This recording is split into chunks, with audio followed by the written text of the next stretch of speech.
जगत गुरु तत्वदर्शी संत रामपाल जी महाराज द्वारा लिखित पुस्तक गीता तेरा ज्ञान अमृत का पेज नंबर 148 पर ब्रह्मलोक का लघु चित्र तथा पेज नंबर 149 पर ज्योति निरंजन यानी काल ब्रह्म के लोक यानी 21 ब्रह्मांड का लघु चित्र दिया गया है, जिसे आप पुस्तक में देख सकते हैं। आप सुन रहे हैं जगत गुरु तत्वदर्शी संत रामपाल जी महाराज द्वारा लिखित पुस्तक गीता तेरा ज्ञान अमृत का पेज नंबर 150 इसलिए धोखा देकर रखता है तथा पवित्र गीता अध्याय 7 श्लोक 18, 24, 25 में अपनी साधना से होने वाली मुक्ति यानी गति को भी अनुत्तम यानी अति अश्रेष्ठ कहा है तथा अपने विधान यानी नियम को भी अनुत्तम यानी अश्रेष्ठ कहा है। प्रत्येक ब्रह्मांड में बने ब्रह्मलोक में एक महास्वर्ग बनाया है। महास्वर्ग में एक स्थान पर नकली सतलोक, नकली अलख लोक, नकली अगम लोक तथा नकली अनामी लोक की रचना प्राणियों को धोखा देने के लिए प्रकृति यानी दुर्गा आदि माया द्वारा करवा रखी है। कबीर साहेब का एक शब्द है, कर नैनो दीदार महल में प्यारा है, में वाणी है कि काया भेद किया निर्वारा, यह सब रचना पिंड मंझारा है, माया अविगत जाल पसारा, सो कारीगर भारा है। आदि माया किन्ही चतुराई, झूठी बाजी पिंड दिखाई, अविगत रचना रची अंड माही वाका प्रतिबिंब डारा है। एक ब्रह्मांड में अन्य लोकों की भी रचना है, जैसे श्री ब्रह्मा जी का लोक, श्री विष्णु जी का लोक, श्री शिव जी का लोक, जहां पर बैठकर तीनों प्रभु नीचे के 3 लोकों यानी स्वर्गलोक अर्थात इंद्र का लोक, पृथ्वी लोक तथा पाताल लोक पर एक एक विभाग के मालिक बनकर प्रभुता करते हैं तथा अपने पिता काल के खाने के लिए प्राणियों की उत्पत्ति, स्थिति तथा संहार का कार्यभार संभालते हैं। तीनों प्रभुओं की भी जन्म व मृत्यु होती है, तब काल इन्हें भी खाता है। इसी ब्रह्मांड इसे अंड भी कहते हैं क्योंकि ब्रह्मांड की बनावट अंडाकार है। इसे पिंड भी कहते हैं क्योंकि शरीर यानी पिंड में एक ब्रह्मांड की रचना कमलों में टीडी की तरह देखी जाती है। में एक मानसरोवर तथा धर्मराज यानी न्यायाधीश का भी लोक है तथा एक गुप्त स्थान पर पूर्ण परमात्मा अन्य रूप धारण करके रहता है, जैसे प्रत्येक देश का राजदूत भवन होता है। वहां पर कोई नहीं जा सकता। वहां पर वे आत्माएं रहती हैं जिनकी सत्यलोक की भक्ति अधूरी रहती है। जब भक्ति युग आता है तो उस समय परमेश्वर कबीर जी अपना प्रतिनिधि पूर्ण संत सतगुरु भेजते हैं। इन पुण्य आत्माओं को पृथ्वी पर उस समय मानव शरीर प्राप्त होता है तथा ये शीघ्र ही सत भक्ति पर लग जाते हैं तथा सतगुरु से दीक्षा प्राप्त करके पूर्ण मोक्ष प्राप्त कर जाते हैं। उस स्थान पर रहने वाले हंस आत्माओं की निजी भक्ति कमाई खर्च नहीं होती। परमात्मा के भंडार से सर्व सुविधाएं उपलब्ध होती हैं। ब्रह्म यानी काल के उपासकों की भक्ति कमाई स्वर्ग महास्वर्ग में समाप्त हो जाती है, क्योंकि इस काल लोक यानी ब्रह्मलोक तथा परब्रह्म लोक में प्राणियों को अपना किया कर्मफल ही मिलता है।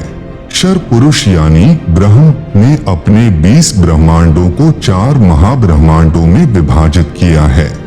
एक महाब्रह्मांड में 5 ब्रह्मांडों का समूह बनाया है तथा चारों ओर से अंडाकार गोलाई यानी परिधि में रोका है तथा चारों महाब्रह्मांडों को भी फिर अंडाकार गोलाई यानी परिधि में रोका है। आप सुन रहे हैं जगत गुरु तत्वदर्शी संत रामपाल जी महाराज द्वारा लिखित पुस्तक गीता तेरा ज्ञान अमृत का पेज नंबर 151। 21वें ब्रह्मांड की रचना एक महाब्रह्मांड जितना स्थान लेकर की है। 21वें ब्रह्मांड में प्रवेश होते ही 3 रास्ते बनाए हैं। 21वें ब्रह्मांड में भी बाईं तरफ नकली सतलोक, नकली अलख लोक, नकली अगम लोक नकली अनामी लोक की रचना प्राणियों को धोखे में रखने के लिए आदि माया यानी दुर्गा से करवाई है तथा दाईं तरफ 12 सर्वश्रेष्ठ ब्रह्म साधकों यानी भक्तों को रखता है। फिर प्रत्येक युग में उन्हें अपने संदेश वाहक यानी संत सतगुरु बनाकर पृथ्वी पर भेजता है, जो शास्त्र विधि रहित साधना व ज्ञान बताते हैं तथा स्वयं भी भक्तिहीन हो जाते हैं तथा अनुयायियों को भी काल जाल में फंसा जाते हैं। फिर वे गुरुजी तथा अनुयायी दोनों ही नरक में जाते हैं।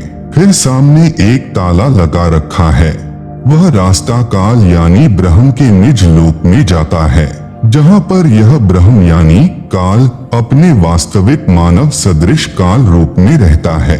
इसी स्थान पर एक पत्थर की टुकड़ी तवे के आकार की यानी चपाती पकाने की लोहे की गोल प्लेट सी होती है, स्वतः गर्म रहती है, जिस पर 1,00,000 मानव शरीरधारी प्राणियों के सूक्ष्म शरीर को भूनकर उनमें से गंदगी निकालकर खाता है।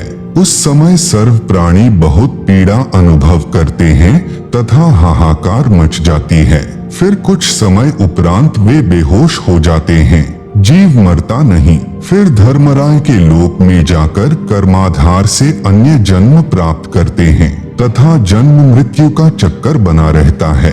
उपरोक्त सामने लगा ताला ब्रह्म यानी काल केवल अपने आहार वाले प्राणियों के लिए कुछ क्षण के लिए खोलता है।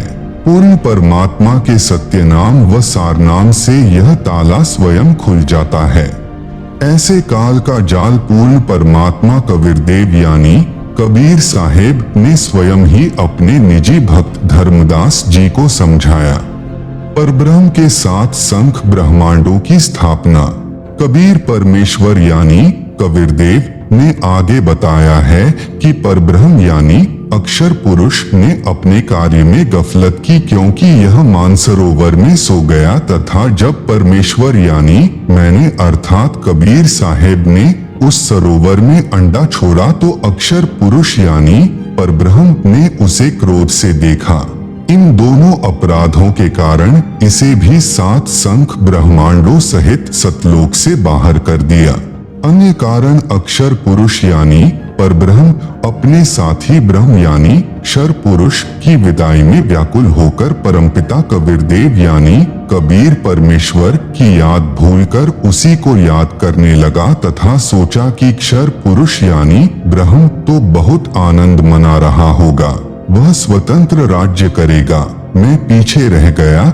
तथा अन्य कुछ आत्माएं जो परब्रह्म के साथ 7 संख ब्रह्मांडों में जन्म मृत्यु का कर्मदंड भोग रही हैं, उन हंस आत्माओं की विदाई की याद में खो गई जो ब्रह्म यानी काल के साथ 21 ब्रह्मांडों में फंसी हैं तथा पूर्ण परमात्मा सुखदायी कबीरदेव की याद भुला दी।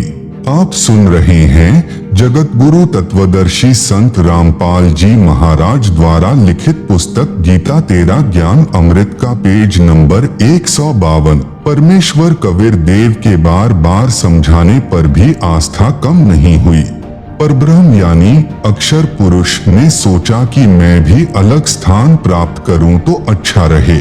यह सोचकर राज्य प्राप्ति की इच्छा से सारनाम का जाप प्रारंभ कर दिया।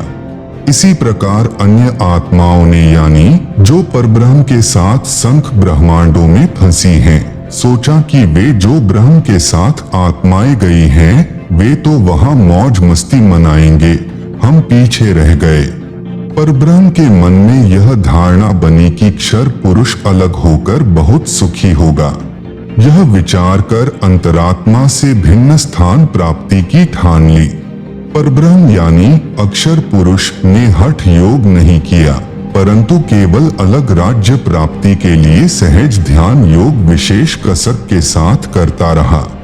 अलग स्थान प्राप्त करने के लिए पागलों की तरह विचरने लगा, खाना पीना भी त्याग दिया। अन्य कुछ आत्माएं जो पहले काल ब्रह्म के साथ गई आत्माओं के प्रेम में व्याकुल थी, वे अक्षर पुरुष के वैराग्य पर आसक्त होकर उसे चाहने लगी। पूर्ण प्रभु के पूछने पर परब्रह्म ने अलग स्थान मांगा तथा कुछ हंसात्माओं के लिए भी याचना की। तब कबीरदेव ने कहा कि जो आत्मा आपके साथ स्वेच्छा से जाना चाहें उन्हें भेज देता हूँ। पूर्ण प्रभु ने पूछा कि कौन हंस आत्मा परब्रह्म के साथ जाना चाहता है, सहमति व्यक्त करे। बहुत समय उपरांत एक हंस ने स्वीकृति दी। फिर देखा देखी उन सर्व आत्माओं ने भी सहमति व्यक्त कर दी। सर्वप्रथम स्वीकृति देने वाले हंस को स्त्री रूप बनाया, उसका नाम ईश्वरी माया यानी प्रकृति सुरती रखा तथा अन्य आत्माओं को उस ईश्वरी माया में प्रवेश करके अचिंत द्वारा अक्षर पुरुष यानी परब्रह्म के पास भेजा। पतिव्रता पद से गिरने की सजा पाई। कई युगों तक दोनों साथ संख ब्रह्मांडों में रहे, परंतु परब्रह्म ने दुर्व्यवहार नहीं किया। ईश्वरी माया की स्वेच्छा से अंगीकार किया तथा अपनी शब्द शक्ति द्वारा नाखूनों से स्त्री इंद्री यानी योनि बनाई। ईश्वरी देवी की सहमति से संतान उत्पन्न की। इसलिए परब्रह्म के लोक यानी 7 संख ब्रह्मांडों में प्राणियों को तप्तशिला का कष्ट नहीं है तथा वहां पशु पक्षी भी ब्रह्मलोक के देवों से अच्छे चरित्र युक्त हैं। आयु भी बहुत लंबी है, परंतु जन्म मृत्यु कर्माधार पर कर्मदंड तथा परिश्रम करके ही उदर पूर्ति होती है। स्वर्ग तथा नरक भी ऐसे ही बने हैं। परब्रह्म यानी अक्षर पुरुष को 7 संख ब्रह्मांड उसके इच्छा रूपी भक्ति ध्यान अर्थात सहज समाधि विधि से की उसकी कमाई के प्रतिफल में प्रदान किए तथा सत्यलोक से भिन्न स्थान पर गोलाकार परिधि में बंद करके 7 संख ब्रह्मांडों सहित अक्षर ब्रह्म व ईश्वरी माया को निष्कासित कर दिया। पूर्ण ब्रह्म यानी सत्पुरुष असंख्य ब्रह्मांडों जो सत्यलोक आदि में हैं तथा ब्रह्म के 21 ब्रह्मांडों तथा परब्रह्म के 7 संख ब्रह्मांडों का भी प्रभु यानी मालिक है, अर्थात परमेश्वर कबीरदेव कुल का मालिक है। आप सुन रहे हैं जगत गुरु तत्वदर्शी संत रामपाल जी महाराज द्वारा लिखित पुस्तक गीता तेरा ज्ञान अमृत का पेज नंबर 153। श्री ब्रह्मा जी, श्री विष्णु जी तथा श्री शिव जी आदि के 4 भुजाएं तथा 16 कलाएं हैं तथा प्रकृति देवी यानी दुर्गा की 8 भुजाएं हैं तथा 64 कलाएं हैं। ब्रह्म यानी क्षर पुरुष की 1000 भुजाएं हैं तथा 1000 कलाएं हैं तथा 21 ब्रह्मांडों का प्रभु है। परब्रह्म यानी अक्षर पुरुष की 10,000 भुजाएं हैं तथा 10,000 कला हैं तथा 7 संख ब्रह्मांडों का प्रभु है। पूर्ण ब्रह्म यानी परम अक्षर पुरुष अर्थात सत्पुरुष की असंख्य भुजाएं तथा असंख्य कलाएं हैं तथा ब्रह्म के 21 ब्रह्मांड व परब्रह्म के 7 संख ब्रह्मांडों सहित असंख्य ब्रह्मांडों का प्रभु है। प्रत्येक प्रभु अपनी सर्व भुजाओं को समेटकर केवल 2 भुजाएं भी रख सकते हैं तथा जब चाहे सर्व भुजाओं को भी प्रकट कर सकते हैं। पूर्ण परमात्मा परब्रह्म के प्रत्येक ब्रह्मांड में भी अलग स्थान बनाकर अन्य रूप में गुप्त रहता है। यूं समझो जैसे एक घूमने वाला कैमरा बाहर लगा देते हैं तथा अंदर टीवी यानी टेलीविजन रख देते हैं। टीवी पर बाहर का सर्व दृश्य नजर आता है तथा दूसरा टीवी बाहर रखकर अंदर का कैमरा स्थायी करके रख दिया जाए, उसमें केवल अंदर बैठे प्रबंधक का चित्र दिखाई देता है, जिससे सर्व कर्मचारी सावधान रहते हैं।